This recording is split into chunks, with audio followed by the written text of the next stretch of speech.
jaay sama gars yi j'ai fait un constat maa ngi def ay vidéo ci Dip booy Dip yi ñëw ñu ngi kontaan ñu ngi bëgg tu vois chroniquer c'est donner son point de vue quoi you know what I'm saying mais li may reprocher public bi mooy parfois vous êtes ingrat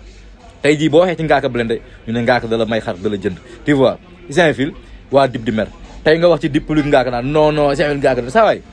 ñun comme ay Bécaye Mbaye benn mbër moomuñu dañuy xool combat bi xool état physique bu mbëri ñu wax su baaxee ñu ne baax na su bonee ñu ne bon na il faut ngeen am yéen tamit public bi benn maturité mais ku fi bàyyi chronique wala mu bàyyi wax ci artiste seen ingratitude moo tax parce que da ngeen bëgg seen artiste ñu koy wax lu ko neex kase tu vois te personne ne fait l'unanimité te man kenn moom ma maay xool di analyser joxe teg ko ci place publique bi bu la neexee nga d'accord ak man bu la neexee nga bañ a d'accord ak man mais saaga yi dañ laa jënd ak yoonu bàyyi leen ko fu neen yéen a ngi kontaan ba nga ba maay wax si Dip mais suba su ma ñëwoon wax si loo xam ne Dip safaan la ngeen kii nii da ngeen di màgg hip hop boo koy déglu da ngay am mindset am esprit d'ouverture tu vois game bi ñoo ko bokk ñun Akhlou Brick Dip Ngaaka ñëpp lañ yemale lii